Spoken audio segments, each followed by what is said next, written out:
Hello, good afternoon. Katherine Albrecht here. Trying to figure out a sound issue. I have a very special guest today. Not the time to have this happening. There are three dots in preferences here. Let me see if I can fix that real quick so I can bring my guest up. Give me just one moment here. Device. And okay, hopefully that will do the trick. Do I want to keep these changes? Yes, I do. Save. Okay. All right. Many apologies there. Hopefully that was able to bring up the sound properly. I am delighted this hour. This is something I've been looking forward to ever since March when I was appointed to the St. Clair County Mental Health Board of Directors for our entire county here in Michigan. I am joined today by pretty much the father of a whole field of understanding within the literature of mental health, physical health, and religion. Dr. Harold Koenig is my guest. He is a professor of psychiatry and behavioral sciences. He's an associate professor of medicine. He is at Duke University Medical Center in Durham, North Carolina. But that barely does justice to the 50 books he's published, the hundreds and hundreds of academic articles, and the tremendous influence he has had in changing something really critical in our understanding of mental health care. And that understanding is that religion, far from needing to be kicked out, plays a really critical role. Welcome, Dr. Harold Koenig. It's so great to have you with me. Thank you, Katherine. It's a pleasure to be on your show. I'm delighted. So I have read so much of your material. I can't say I've read all 50 of your books, but I've certainly read a number of them. And the reason I wanted to invite you on the show, I'll give you a little bit of background, and then I want you to explain what has happened in psychiatry, psychology, and just our understanding, our scientific understanding. But I, in March of this year, was appointed to be a board member on our county community board of, St. Clair County Community Mental Health Authority. That is the governmental authority in charge of the mental health treatment and care for people all over this region. And next week, actually, I'm going to be traveling to Traverse City to participate in a statewide conference of similar people in these positions across the state of Michigan. And the reason I wanted to talk to you is because buried deep within the guidelines for our county and other counties is a very small, sort of one single line that says that patients or clients' spiritual interests need to be addressed and are important. And yet I don't really see that happening. So when I was appointed, literally I was appointed on a Thursday night. The next Friday morning, or the next day, I got up and I'm sitting at my computer, and I'm a very prayerful person. I am a believing Christian, and I believe that the Lord had put me in that position. I was praying, and I sat down, and all of a sudden, I just had this realization that there is a place for religion, not only within mental health care, but within governmental agencies that are providing mental health care. And long story short, that led me to your research and to the brand new, I think you're the cause of it. You were the instigating person who just really persevered and got this out there to say that no longer is religion a pariah that needs to be ignored and gotten rid of within mental health care, but it is actually critical and at the center. And I have just been blown away by, within literally the last 10 years, how much the field has changed and how that is now a recognized thing. So with that said, I'm delighted to have you on. And can you explain to us what your career has been about? You came in at a time when nobody wanted to hear this. You have been publishing and talking and doing research endlessly, and things have now changed, and I think you're the reason. Can you explain or describe your experience in your career of making this change? Well, Katherine, you're absolutely correct. When I got interested in this area about 40 years ago, there was very little interest and a lot of hostility with regard to talking about these topics in medicine and psychiatry. And most healthcare professionals, mental health professionals, were not trained to address these issues, and what training they did receive was describing religion as a neurosis that contributed to mental health problems, and that the best way to proceed would be to basically get rid of it and start rationally working through your problems. And, you know, I was seeing something quite different, that people seem to be coping very well using their religious faith to help them, give them meaning and purpose, and a sense, you know, that there was more to life than just our physical bodies. So that's kind of how I got started. Now, when you first made this realization and began to do research, what was the response? Well, you know, the response was pretty, from my colleagues, it was quite negative. But from the media, you know, it got a lot of attention on all of the major news networks, CBS, NBC, CNN, and they came to Durham, North Carolina to figure out what were the findings, what did they mean, and of course, many viewers, given that the vast majority of our country is religious, viewers were very interested in this. So people in the general population really get it, but those in the mental health profession haven't quite got it yet. And they seem to be getting it. I definitely, before we end this hour, I want to talk about the number of conferences, the conferences at Harvard, just everywhere I look, I'm seeing conferences to train or retrain, as the case may be, clinicians in understanding that it's not something we need to shy away from. It's actually something we need to emphasize. Let me ask you about just the history of the field of psychiatry and of mental health care in this country and around the world. How did we get to the place where religion, which, as you pointed out, the majority of people in the United States, at least, and indeed around the globe, have religious beliefs? How did religion come to be viewed as a pathology that needed to be stamped out? Well, it kind of began with Sigmund Freud.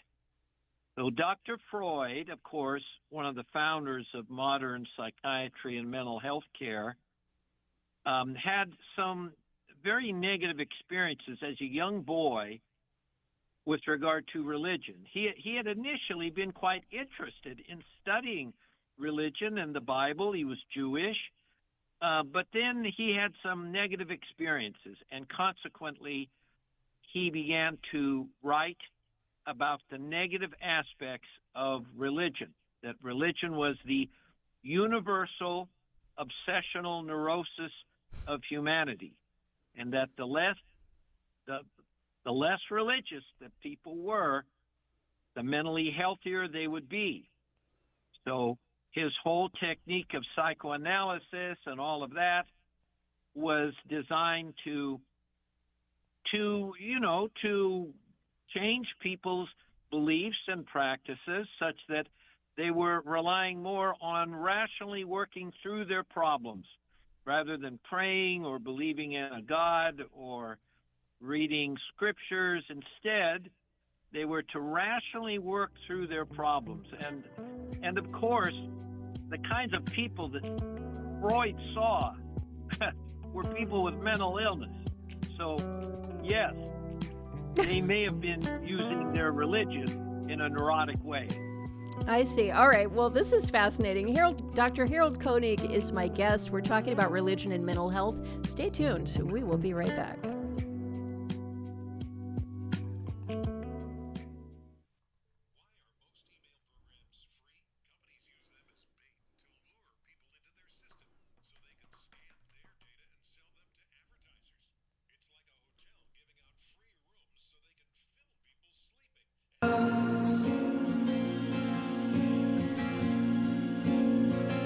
Look at the bus.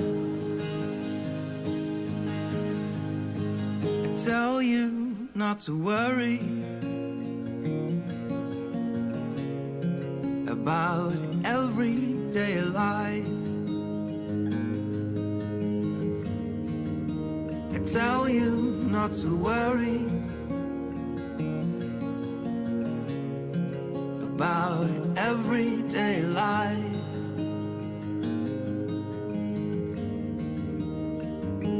Can all your worries at a single moment to your life.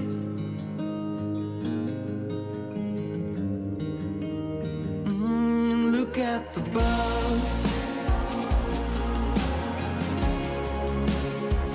Look at the birds. Look at the birds. Look at the birds.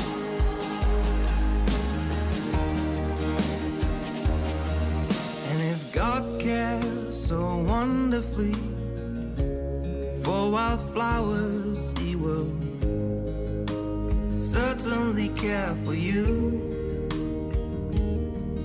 And if God cares so wonderfully for wildflowers, He will.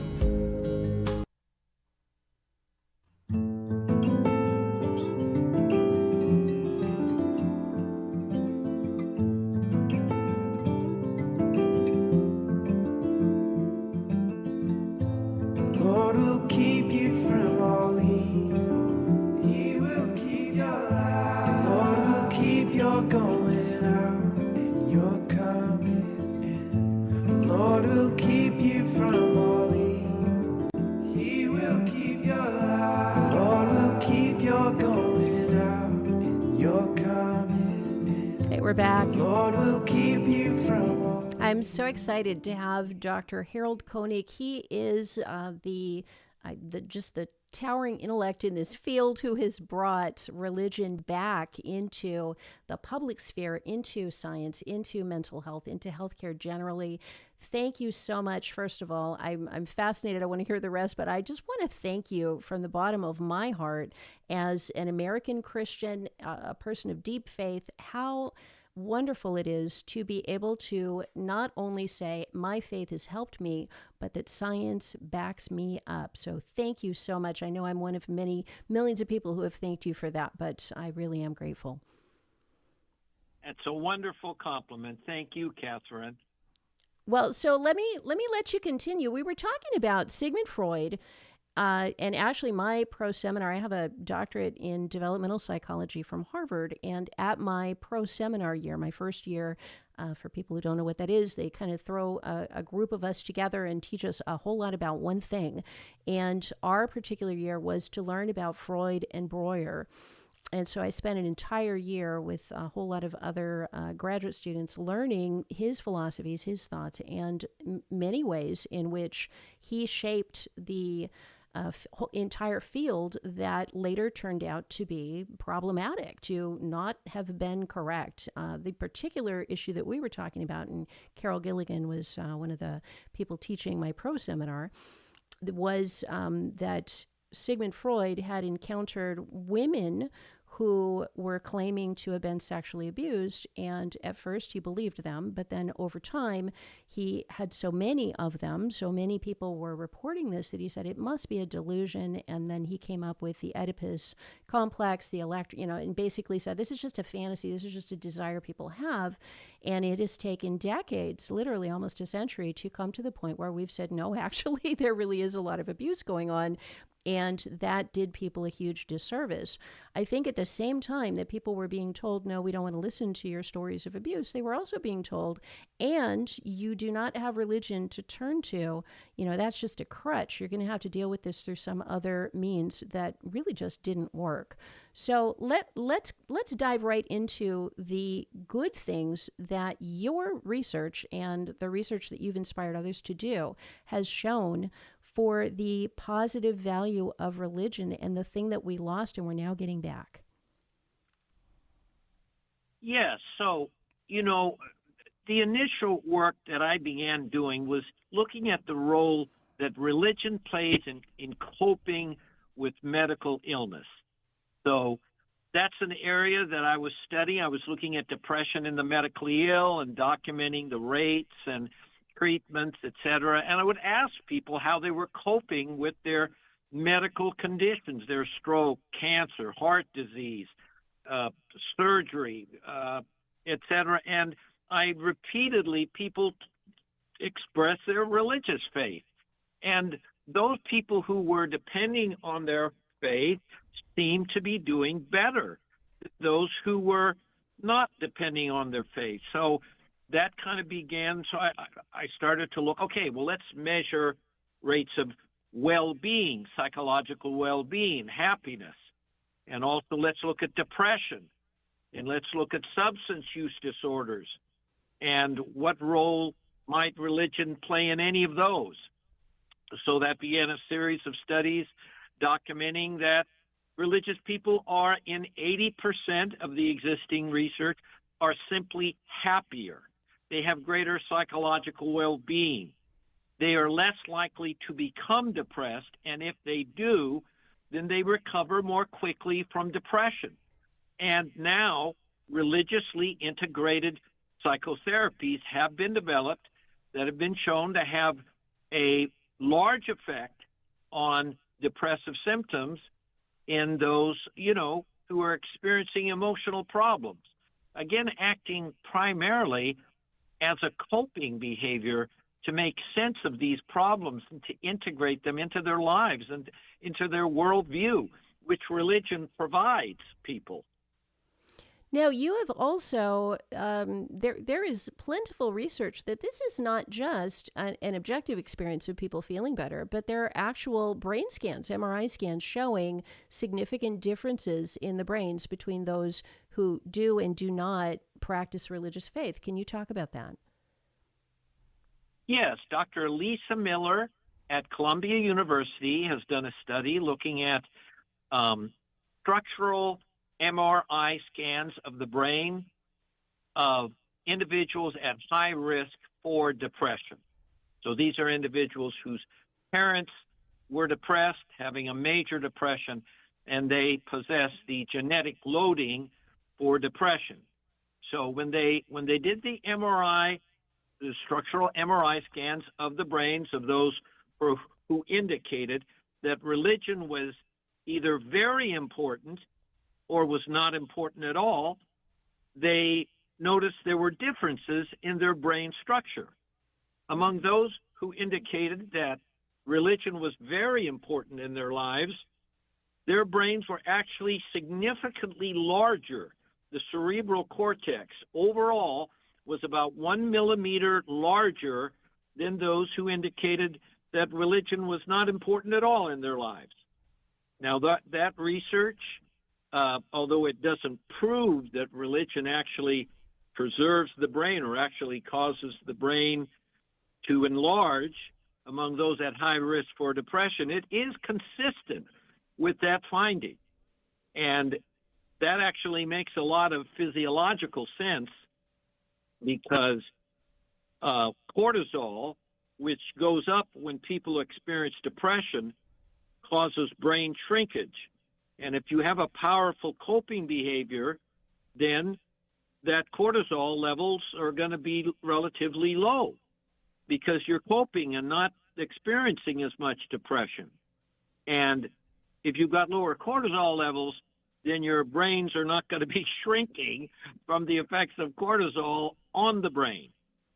And so that was published in, I believe it was JAMA Psychiatry, back about 12 to 15 years ago. I think it was 2014. I was just looking at that study, actually, and your commentary on that study was that was the first time that journal had published such a thing, that they had been always strictly objective and only focused on things that did not veer into the realm of the social sciences or into the realm of religion. So that was pretty groundbreaking, wasn't it? It was, and the previous time that they had ever, it used to be called the Archives of General Psychiatry. The previous time was in 1969 when they talked about, there was a review article about all of the negative effects that religion was having on psychiatric illness. And but this one was the first one that actually showed a positive effect. And of course, it was well designed. It was Columbia University, a prominent research group there. So, yeah, it was pretty neat. So now, mentioning the negatives, how is it that psychiatry believed for so many decades that in these negative effects, are there negative and positive effects? What is the balance? How does that work? Well, part of it, well, certainly there are negative effects of religion. You know, we have wars. We've had wars for as long as humans have been on the planet that have been justified on religious grounds. People kill and manipulate, control others using their religious beliefs because it's such a powerful factor. But again, in terms of the negative effects, first of all, when people experience severe pain and suffering, they turn to their religious faith. And so that's what psychiatrists are seeing and mental health. They're seeing people who are suffering greatly with depression and anxiety and other mental health problems grasping onto their religious faith. And what they are concluding is that it's the religion that's causing the problem. But that's not the case. It's the problem that is causing people to turn to religion to make sense of and bring comfort to them. So that's the major issue. Now, when people are experiencing religious struggles, that can generate negative emotions when they feel that they're being punished by God, or that God doesn't love them or can't make a difference in their lives, or they feel deserted by their church or synagogue or mosque. Then there are problems that we were able to show that it shortens longevity if you have these religious struggles and they're not addressed. So people live about, several years less because they're struggling, and that's creating emotional distress, and that's affecting their lifespan. And there is a very rich vein of literature that I've been looking into, which is addressing spiritual problems. It's evidence-based, and it does not, for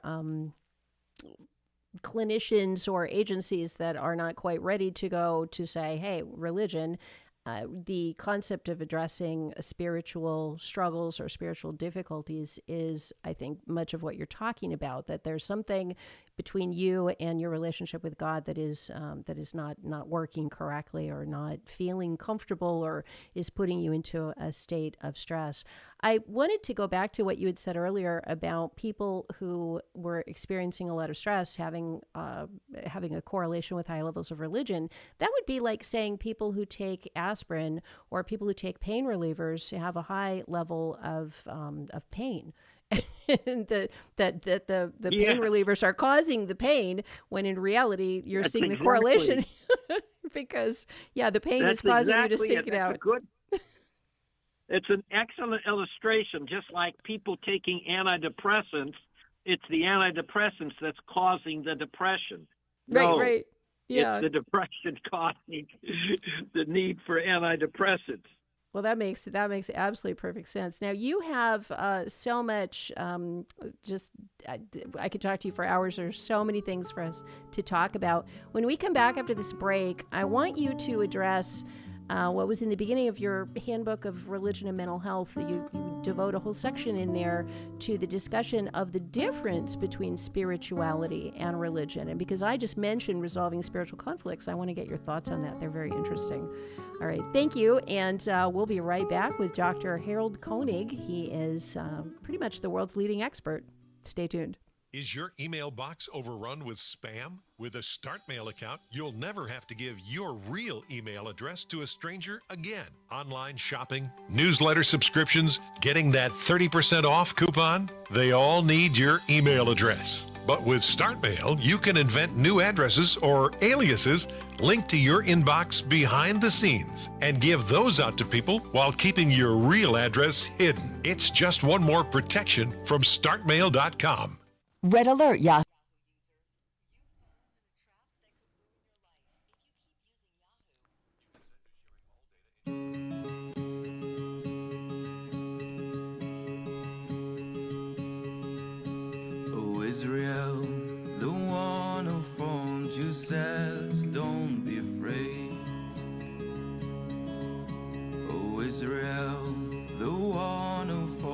you says, don't be afraid. For I've ransomed you, I've called you by name. You are mine, you are mine. Oh Israel, the one who formed you says, don't be afraid. Oh Israel, the one who formed you says, don't be afraid. For I've ransomed you, I've called you by name. You are mine, you are mine. When you go through deep waters, I'll be with you. When you go through rivers of difficulty, you will not drown. When you walk through the fire of oppression, you will not be burned out. The flames won't consume you.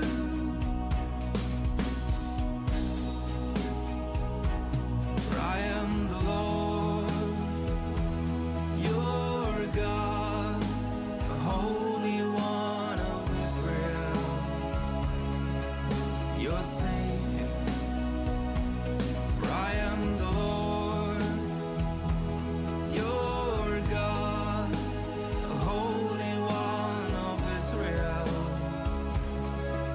your Savior.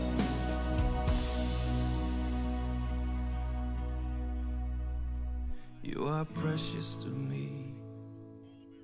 You are precious to me.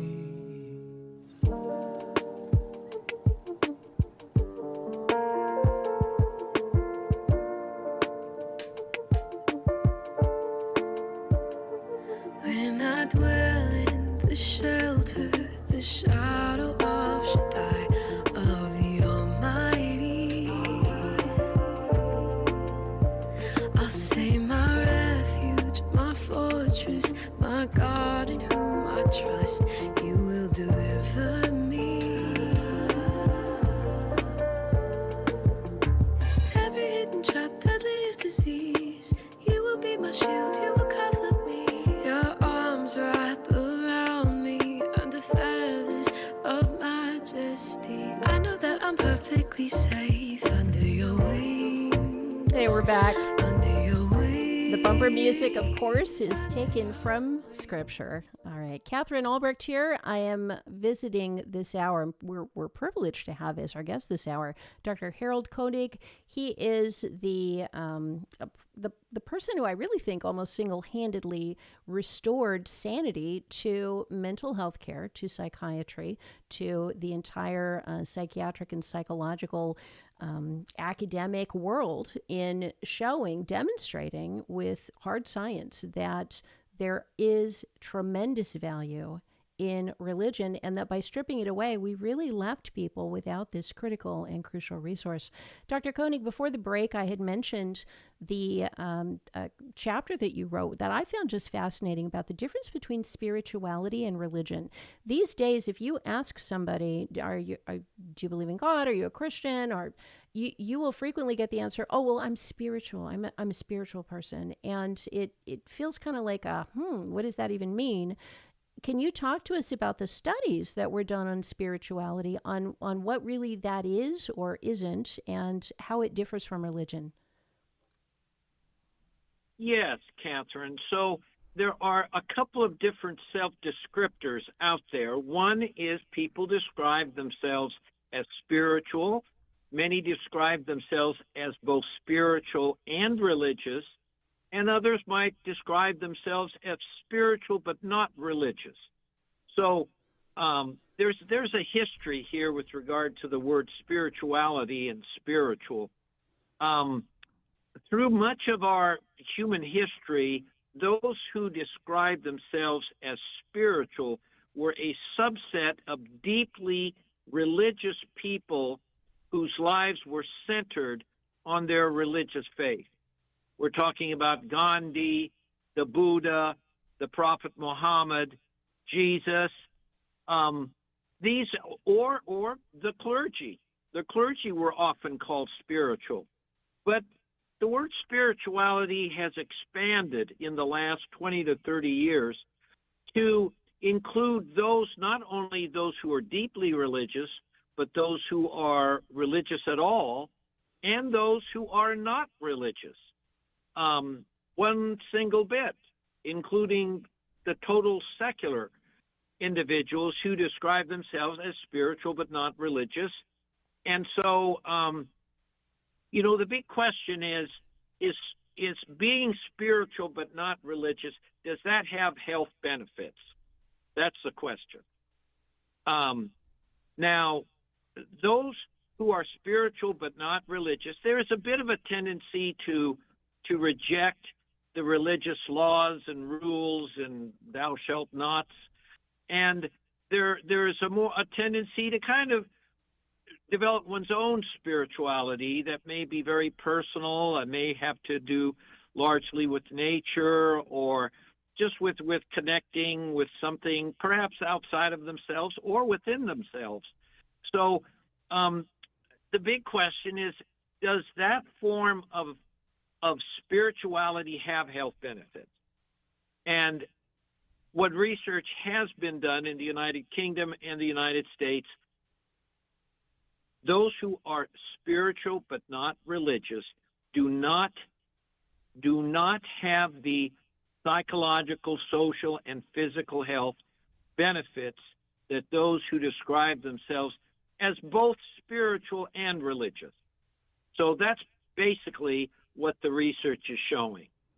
So, a lot of the rules and regulations that many people would like not to believe in and not abide with, those are the factors that enhance mental and physical health over the long term. Those are exactly the factors, the ones that people don't want to obey. The moral values, the ethical values, all of these ways of living life that religions promote, loving others, being forgiving, being generous, being grateful, loving God, loving your neighbor, being humble, being responsible. All of these things create health benefits. And not surprisingly so, since I believe that, our Maker knows how he made us and knows how we can live the best possible life because he loves us and he wants us to live that wonderful life. And so he's given us some rules to abide by. It's just that we just don't do them. And it's kind of like we end up. It's like the maintenance guide for your car, right? Like, I resent that you're telling me to change the oil. Who are you to tell me I need to change my spark plugs and fill my tires and put gas in the tank? Who are you to tell me that? I'm with you completely. That's a very good point. 100%. That's exactly the point I'm making. Wow. Now, let me ask you, because the big question on everyone's mind in the U.S. right now is what in the heck has happened to our country? The last, I was born in the 60s. I have watched the country go from pretty libertine 1970s to rampant divorce in the 80s. My parents got divorced. Everybody just abandoning Gen X, that's my generation, as latchkey kids as they went off and, were swingers and going to discos and doing who knows what. And now we're in this era where we've got these tech bro billionaires who are not giving anything back. There's no philanthropy that I can see. And it feels like the country is just falling apart, and there feels as though there is a moral core. Do you believe that the reduction in religion in this country, and it was pretty systematically stripped away throughout the 50s and 60s and has continued apace ever since, that removal of that core source of mental health has led to some of the problems that we're experiencing? What is your view of society today? Yeah, Catherine, I think you've got it. You've hit the nail on the head. Basically, There's sky-high rates of substance abuse, depression, anxiety, lack of happiness in our country, especially among young people who are the least religious of the entire population. Only about 2/3 of young adults ages 18 to, 36 maybe, even believe in God, let alone are involved in a faith community or are living a life based on more religious beliefs. So this decline in religious involvement, it's people don't have a purpose in their lives. What is the purpose of your life ultimately? Why are you here? Where did you come from? Where are you going? Are we just random events in the eternal space of time, just with no meaning, no purpose other than to just experience pleasure? That's what Freud said. Freud said that really the only meaning and purpose in life is to experience pleasure. And outside of that, life has no ultimate meaning and purpose. But religion says differently. It says, yes, there is a plan. You can be part of that plan. Your life has meaning and purpose. You're here for a reason. And there's a glorious life afterwards, that God has for you. After you get through this life here, if you could just behave yourself, basically. And, so anyway, that's kind of the, I do think, as you said, that these rampant health issues, this was long before the COVID-19. This was happening. Yeah. This was starting to, speed up all of these mental health issues, in 2007, 16 to 18. And then the COVID-19 pandemic came and it made things a little worse. But things have continued to get worse despite the pandemic being over. And I do think it's because of a decline in religious involvement, lack of religious beliefs, not having any, unchanging moral standards by which to live your life by. So you can live however you want to. And as you go on your own path, it's a pretty treacherous journey. I mean, it may be hard to live a moral and ethical life, but it's a lot more difficult to be on your own with no help whatsoever to get through this life. There's just too much coming at us.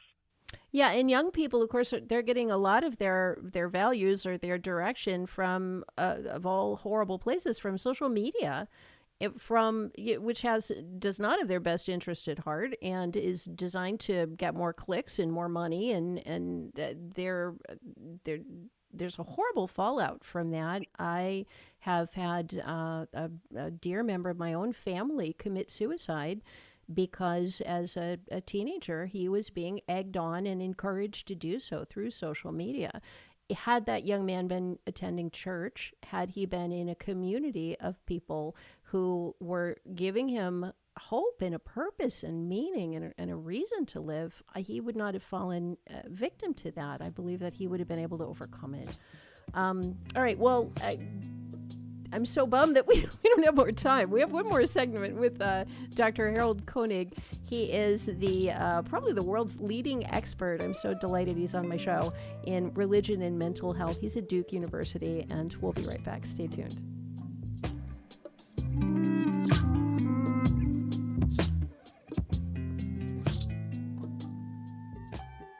I've been hearing a lot about the Lifeway.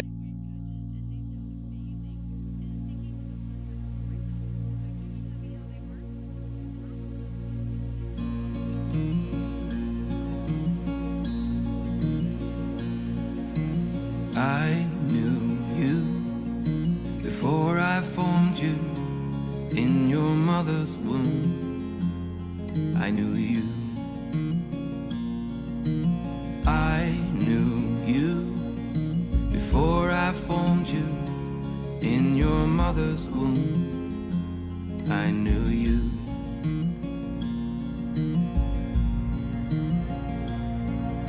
Before I set you apart. Before you were born, I set you apart.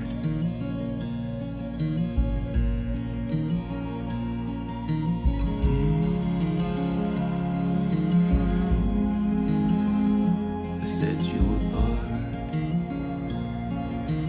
Don't be afraid of the people, for I will be with you. Don't be afraid of the people, for I will protect you.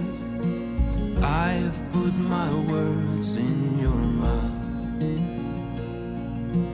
I have put my words in your mouth.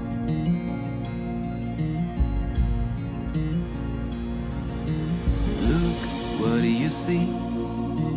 I see a branch from an almond tree. Good eyes, I'm sticking with you. Can call or text Katherine right now at 877-536-1360. That's 877-536-1360.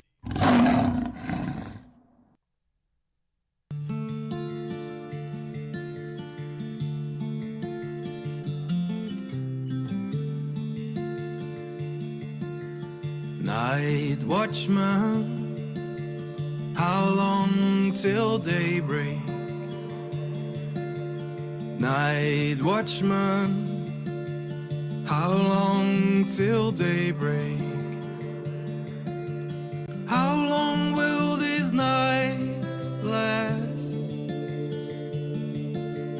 How long will this night last?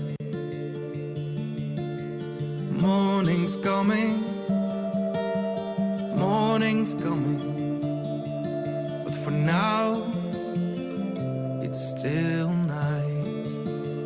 Hey, we're back for our final segment with Dr. Harold Koenig, Koenig. Dr. Koenig, where can people find more information about this? We have listeners who probably work in the mental health arena and are interested in learning more about this. How can they access your information? Also, just members of the public who are saying, hang on a second, I haven't been hearing this. How can I get in on the benefits and learn more about them? So we have a website, the Duke University's Spirituality, Theology, and Health Center. So the Center for Spirituality, Theology, and Health at Duke University. And we've got lots of different workshops and programs and even an e-newsletter you can sign up for and free stuff that you can download if you're interested in this area. So I would encourage people to go to that website. Just Google it. Duke University Center for Spirituality, Theology, and Health. Awesome. I just posted a link to that website both on our YouTube live stream chat, so people can find it there. And also, if you go to my website at Katherine-Albrecht.com and you click on the live chat, we have the live chat window open, and I posted that link in there as well. So let me ask you this. This is a personal question for for my own purposes. I am going to Traverse City, not next week, but I guess it'll be a week from... Yeah, in about a week, I will be there. I am going to be talking to people who work in mental health, board members, CEOs, people at the top of mental health across my home state of Michigan. How can I begin to introduce this information into the state, into the minds and the hearts of people who truly want to do the best and help the members of the public who are struggling so much with modern life, with mental illness, with depression, with anxiety? Our numbers are going up. We have just a steady stream of people coming in for help, and I believe that this could be a tremendous benefit for them. As someone who was newly appointed to the board, what information can I bring? What can I bring to my own board? What can I bring to the CEO of our county? What can I bring to the state level when I'm at a dinner or a cocktail party talking to other people in positions of influence across the state? How can I open up the conversation, and would you do in my situation if you wanted to really just break open the barriers and begin letting this good information flow? So, first of all, I would focus on spirituality and health. Spirituality, a broad spirituality that includes those who are religious and those who are not religious. So I would focus on that, but I would bring a copy of the Handbook of Religion and Health, 3rd edition, which is over 1,100 pages. It was written, I'm the first author, but my co-authors are Tyler Vanderweel at the Harvard School of Public Health and John Petit at Harvard Medical School Department of Psychiatry. So this is a 2024 book. I took it to the White House when I was there a couple of months ago, and it has the research, and it's across all different religious groups. It's not just one group. We're not endorsing a particular religion. It's across all different religious groups, and even those who are not particularly religious. It has information for those individuals as well. So, again, keep it broad. Again, the government can't be endorsing a religion. So, they can support people's current religious beliefs. That's what they can do. They can support people's, and many people in Michigan are going to be religious, believe me. If they're not Christian, they're going to be Muslim. There are probably going to be a number of Jews as well as some Buddhists and Hindus. So these people, supporting their religious beliefs. And, that's what the government, I think, should do. It should make it easier for people to be religious and not penalize people for being religious. Anyway, the handbook has, in the last chapter, recommendations, a series of recommendations for the government, policy issues. I would read those recommendations and then maybe put it in a gentle way. You're a bit of a newcomer there, so I wouldn't just dive in there, too aggressive. But I would do it in a very kind and, nice way. But let them know about the information and what might be recommended and why.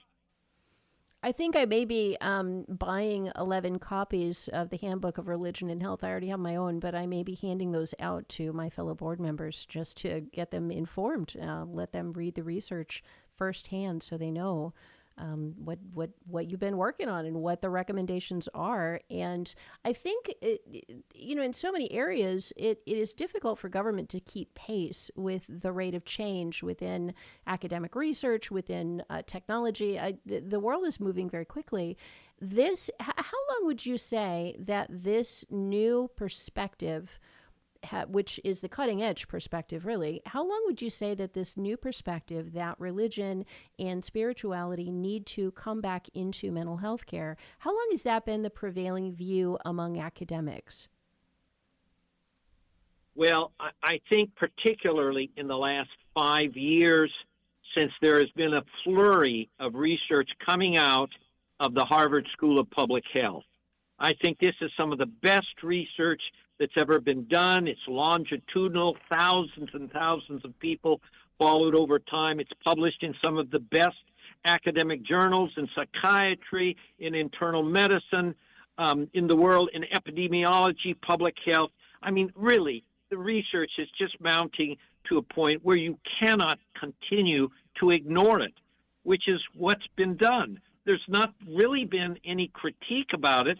It's just been ignored. And if you're considering a profession that considers itself scientific, you can't just ignore scientific evidence. That's the tremendous, that's the wonderful part, is that the evidence is now speaking for itself, and it's overwhelming. It's just overwhelming. So I feel a little bit better that I somehow missed this that it's only been about 5 years. I just became aware of it literally the Friday morning after the Thursday I was appointed to the board. And I just felt the Lord nudging me and saying, check something out, take a look, you're going to be amazed. And I was blown away. I was just blown away. And I can't tell you what an honor it is that the person who made all of that happen is right here on my radio program. So thank you so much for joining me. In the last couple minutes we have, I want to talk about a series of steps that I think it's a 14-week talk-oriented program, communication-based therapy, that you have put together some guidelines on. Can you tell us just briefly what that is, where to find it, and if people want to incorporate that or follow that series of steps?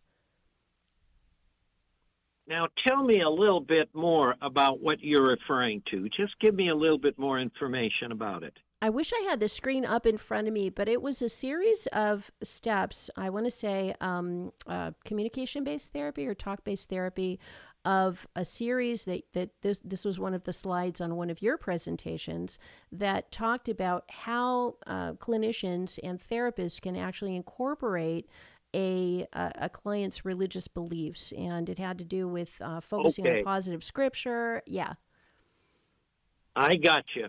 So, well, one thing is that mental health professionals should take a spiritual history, and we've got a 15-item spiritual history that healthcare professionals can take.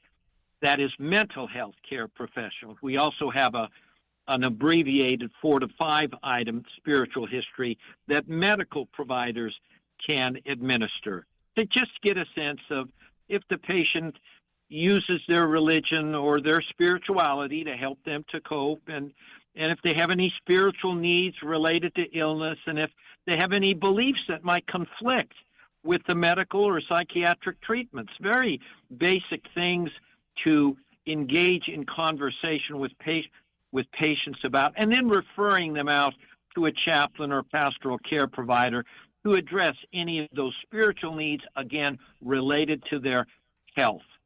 So, and, in terms of just people out there, what do? Well, you keep an open mind to this. If you're not already engaged, if you're engaged in a faith community and you're active and you're praying and you're studying your scriptures and you've got a connection with God, keep it up, and spend more time doing it, and you'll get many rewards from it. I love it. Thank you so much for coming on and sharing this information. It's so wonderful to be able to just throw off the shackles of these false beliefs that we were not allowed to embrace our religion. Thank you once again so much for coming on the program. Thank you, Catherine, for having me on. Bye-bye.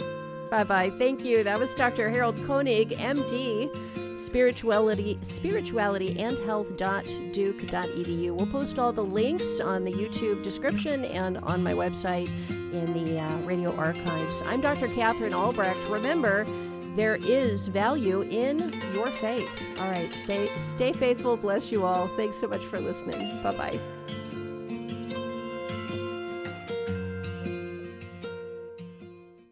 The Federal Reserve is